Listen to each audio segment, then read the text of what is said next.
Alright, welcome back to Terminal Garage. So today I'm going to be carrying on with the Subaru Sambar and see if I can get this engine installed. In the last video you saw we're just carrying on getting that motor put together. We did a lot of work on that carburetor and get that thing put all together, and now it's time to try to get everything bolted together and installed on this truck. So let's just get right to it. Okay, I'm going to start with the brake here, the rear brake, specifically the emergency brake, and that's what was holding these brakes on. They were seized on. Actually, I pulled the brake cylinder off, or the slave cylinder, and this is the piston that would go into here. And I had to tap it out from this side. It was all galled up inside. This end of it is actually broken. So I'm gonna go, and I know that you can use a Subaru Justy brake slave cylinder will work. I've got them on my little Sambar. They're slightly larger bore, but it doesn't matter. They work just fine. So I'm going to be ordering up some new slave cylinders. But back to the e-brake, what I was trying to do was give this a pull. Actually throw a screwdriver inside here and pry it.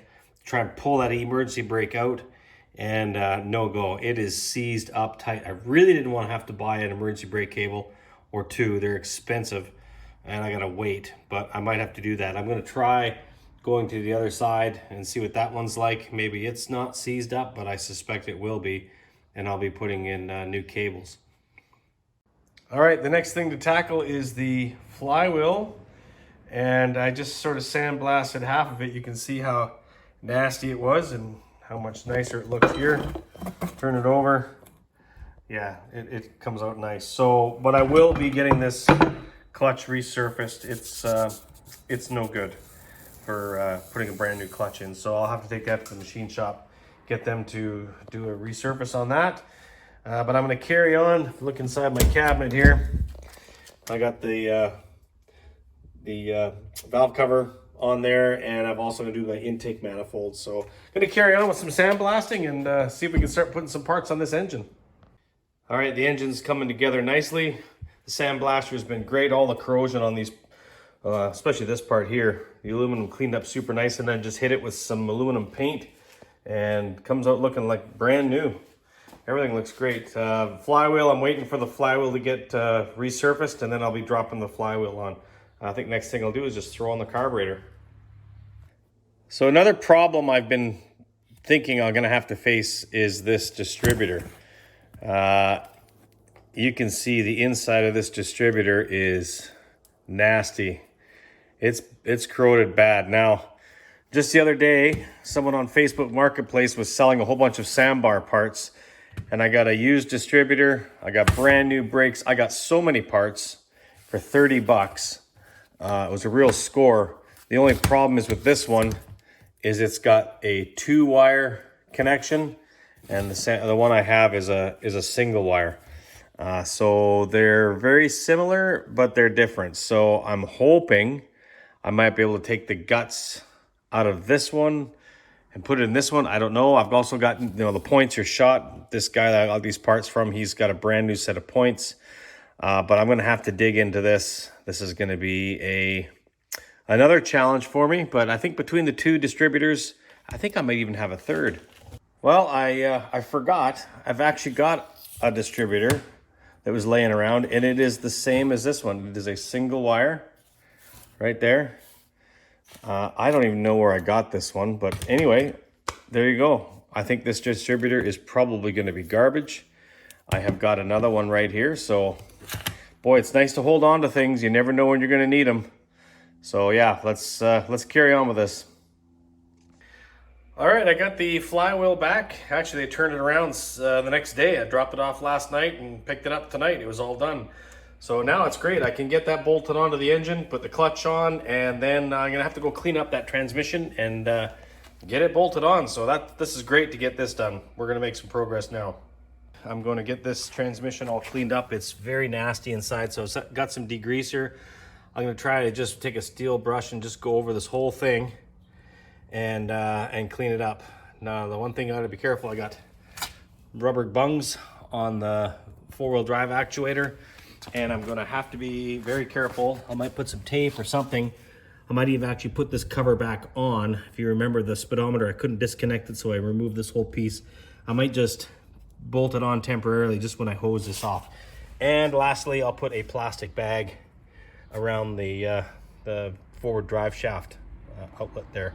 I'll cover that up. But other than that, just spend some time cleaning this whole thing up. I got that somewhat cleaned up. Looks like someone had gotten some black paint, might have painted it black, so it kind of makes it look crappy, but the inside of there is much nicer. I got my engine up on my little rolling stand. I'm gonna get my engine hoist over here, pick it up and lower this onto the ground nicely because it's just a little too heavy for me to lift. Yeah, see if we can put these things together.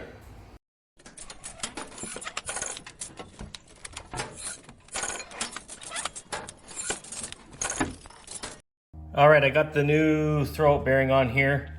Put a little bit of grease on this aluminum spigot here that it runs on, just a very light coat of grease, and confirmed everything works nice and smooth. There's no binding. This part here that pivots was fine. So got it all cleaned up in here. Looks, actually transmission's looking a lot better. But now I'll bolt it on here and then put it back up into there.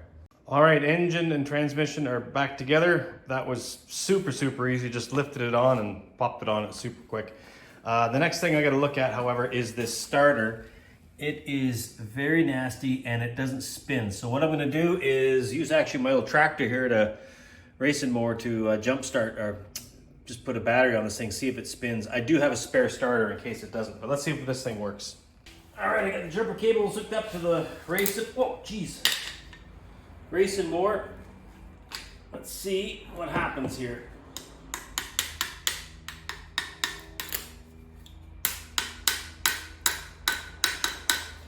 Yeah, that's not good. This is my spare. This has been sitting around for quite a long time, a few years, but it's in, looks good, and I'm pretty sure it's gonna work fine. Oh yeah.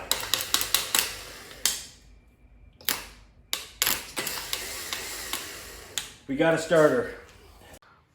All right, starter's in. It's all rigged up, ready to lift in. But before we lift it on, I need to bolt the lower motor mount bar. I don't really want to call it, but anyway, you want to bolt that onto the engine and then it goes into place and it'll help hold it up. So really then all you have is 3 points of contact to bolt up. The 2 end plates on that and this right here.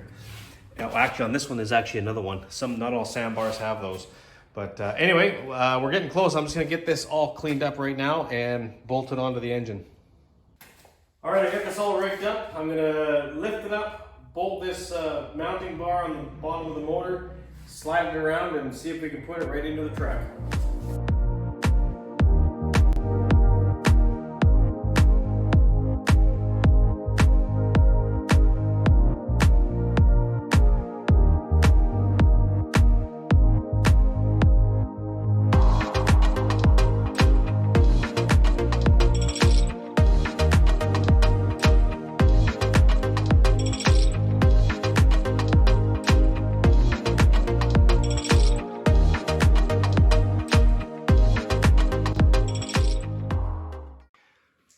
So you can see how easy that went in. Of course, with the bed off the truck, it's really, really simple. I mean, to do it with the bed on the truck, you can do it almost as easy. You just have to rig it through the opening. I think in my other video, you can see that's how I did it. But with the bed off, it is really slick. Basically, you just engage that bolt in the front and then just do the 2 ones on the side. And that's it, she's in. So now what I'm gonna do is just start hooking up axles, hooking up cables, all that sort of stuff. And actually, I need to get spark plugs, I realized, but we're getting really close to firing this thing up. Moving along here, I got some of the wiring harness hooked up. I just got the coil laying up here for now. It's not plugged in or anything. It's got that bolts onto the bottom of the bed. Distributor is just laying in here. I got the exhaust manifold on. The oil pressure sending unit, I got that wire new. The other one I had to cut off. So I put a new little terminal on there and that's hooked up. Yeah, just I'm gonna call it a day for now though. I'm been working all day and I'm done. So tomorrow I'll start fresh and see if we can go get some spark plugs and get this thing fired up. All right, I got some oil in this thing. Just hooked up some jumper cables to my racing mower. Just charged up that battery. So I'm just gonna turn this engine over. There's no spark plugs in it. And I'm gonna just get the oil to pump through everything. And then I'm gonna throw some plugs in and the wires and distributor cap, throw a bit of fuel down the carburetor and see if it'll fire. Oh, we got something.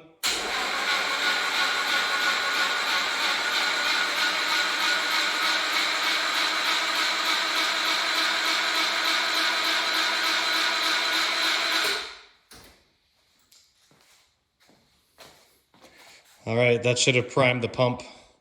Next thing I'll do is throw some wires and plugs in and see if we can get it to fire.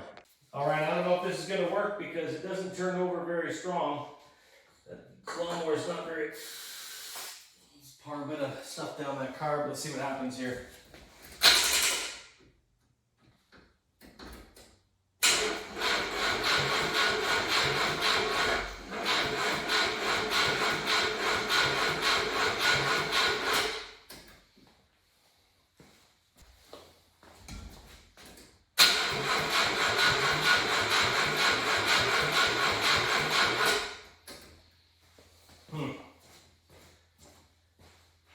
I don't know if I'm getting a spark. All right, I am progressing with the putting it back together. I've got things like the shift cables hooked up, starter cable, a bunch of hoses, throttle cable. I've got to hook up the clutch cable, but before I do that, I decided I'm going to start to deal with these. So, as I stated, I've got some new wheel cylinders. They're for a Subaru Justy. I picked a 1990. It doesn't matter what year, as long as it's a Subaru Justy. Now, these are a 3/4 inch bore. I believe the ones that are on here are a 5/8. So it's a little bit of a, basically the way I see it is the pistons are going to move a little bit slower inside the slave cylinder, but I put them on my little Sambar and they work perfectly. Hey, for 12 bucks, the price is right. So I'm just going to throw those on. It's real simple, although you got to put some penetrating oil on here and work them. They can be pretty tight. I'm fortunate. These ones actually were not bad. They cracked loose right away. So I'll just do a quick swap here. All right, there we go. New wheel cylinder installed. Much nicer. When you do this, to give you a chance, give yourself any chance of success, get a line wrench. Don't even bother just using an open end wrench on this line fitting. You're going to want to use a 10mm line wrench to get any chance of getting that off without stripping it. I've decided I'm going to remove the emergency brake cables on both sides and see if I can get some penetrating oil to run down them and get them worked loose. I have some in Japan sort of lined up to pull the trigger on, but I want to try and give these a shot because they're not very cheap and it's just going to take a while for them to show up. So what I've done, I've got some penetrating oil on these brackets. You're also going to want to put some penetrating oil on these more brackets here that hold all the cables together, and then up underneath. It's a bit of a pain to change these cables out, but with the box off again, it's definitely easier. And I got to pull the other wheel apart as well. When you pull these out, it's like they are, let's see here. They're kind of rolled over this edge. I think they have a tool, they push the cable through and they crimp this ends because the cable is very tight. You almost got to break it loose from the backing plate. But anyway, I'm just going to spend some time here and try to work these cables loose and pull them out of the truck. All right, to remove these cables, like I say, there's some clamps here. It's just a simple little, this piece hooks over top. There's a screw that goes in from underneath. This side came off. This side, however, did not. It's pretty rusty and this screw snapped. No big deal. I'll just drill this out, retap it, get another screw. As well, I can't remember if I mentioned the coolant lines. This one is really rusty and actually it's had a leak because they replaced part of it with I've seen this before on a Sambar. Someone just gets a piece of rad hose and cuts out a section of pipe. Looks like this one's been replaced. It's new.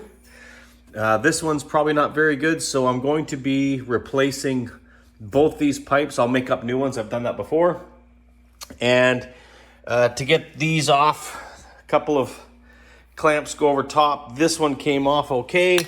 This one One screw is already broken off. It wasn't even there. And then this one I tried to get off, it broke.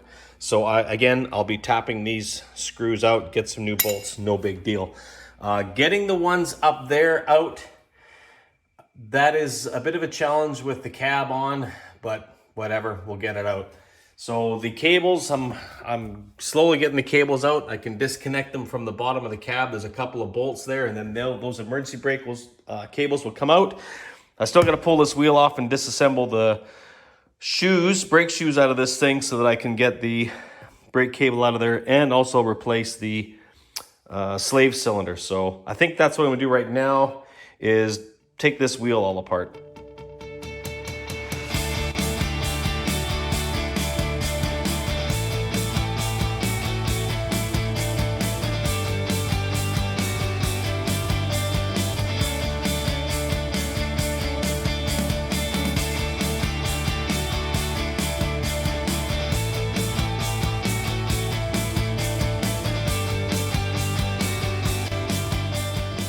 All right, so I got that wheel all taken apart, replaced the wheel cylinder. There's the old one. It was pretty gross. The nut on the spindle was a little tight, had to put a bit of heat on it, some penetrating oil, and then the impact got that off. So I got the emergency brake cable removed. It's right here. And so now what I got to do is basically get underneath here and start disconnecting it from underneath the cab and pull them out. All right, I got the cables out. The one cable, if you look down here, when I pull this end here, you can see this one is actually, I can move this one. It's a bit stiff, so I think I can shoot some penetrating oil in there and actually hold the cable, put it upright and let just run down inside the cable. I think this one might be salvageable. The other one, beside it there, that one is solid. It ain't moving one bit. And this is the one that was on the driver's side, or sorry, the passenger side, left side of the vehicle. And that was the one that was, the wheel was locked. So yeah, I'm gonna see if I can work these loose. And if I can, hey, that's gonna save me a bunch of money and more importantly, time. So this is the one that's really bad. So all I'm doing is spraying some penetrating oil in here. And then I'm gonna hang the emergency brake cable or the e-brake cable there vertical. I think maybe every couple hours I'll swing by and just top this up and it should slowly run down inside this cable here and hopefully loosen up. Okay, the last thing I'm gonna do before I end this video while those cables are soaking is remove the fuel level sending unit. Now, already have a problem. The new negative tab which goes on here, it just completely disintegrated. I do have another one of these that I can use if needed, but more importantly, I want to see what the inside of this tank looks like, if it's full of rust, how bad the gas smells, and go from there. So let's pull this thing off.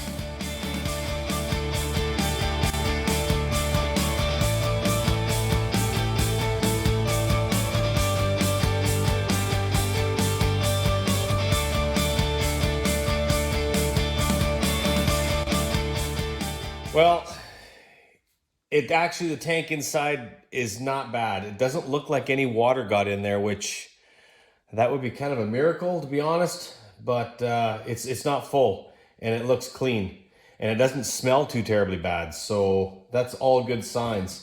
The fuel sending unit, yeah, it's a bit rusty, kind of ugly, but unfortunately, the one thing I really didn't want to have happened, and I snapped a bolt off. It did not take a lot of effort, and it broke. So now I'm not too sure how to go about fixing this one. I might try to drill this down and tap a little bit and get a bolt in there, because obviously I'm not going to be doing any welding on a tank to spot weld something on here. I'm not sure how I'm going to fix that. That's so unfortunate. I probably should have took a wire wheel to the threads on there before I tried getting it out, although I think it was pretty much, the writing was on the wall. But anyway, I'm gonna have to take this and clean it up and weld a new tab on here, or I'll get my other spare one that I've got, which might be slightly better condition than this. So I'm just gonna slip this back in, and which way was that? This way here. About like that, I think. Yeah. And yeah, I'm gonna have to figure out what the hell I'm gonna do with that broken stud. All right, so that's going to do it for this video. I'm going to wrap it up here. I got a lot done in this video, actually. I got the transmission bolted onto the engine with the new clutch.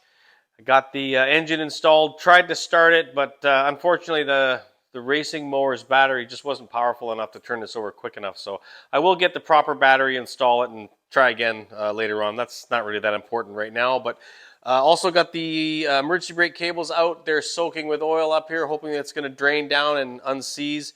The one looks like it is freed up and it's going to work fine. The other one, I don't know. We'll have to see what happens. Time will tell. I kind of think I'm going to have to replace that one, but we'll see. I got the fuel tank inspected, popped the fuel level sending unit out, and it's yeah, no water in there. It's just gas. It doesn't smell bad. It might just have to top it up with some fresh gas, and I think it'll be okay. Unfortunately, I did break that stud off the tank. I don't know what I'm going to do about that. It's probably going to keep me up all night. I'll figure something out though. But yeah, that's unfortunate. I got the wheel cylinders installed on the rear brake, so that's good. And I also got the coolant lines, the coolant pipes ready to remove. Just one more clamp up under the cab and 3 hose clamps, pop those off, and those will be ready to come out. I'll have to make new ones. They're toast. Yeah. So yeah, thoughts and comments down below. Think about subscribing so you know when my next video comes out. It should be good. The next one, I don't know what I'm going to get into here, but it'll be interesting, I hope. So yeah, thanks for watching, and yeah, have yourself a great day.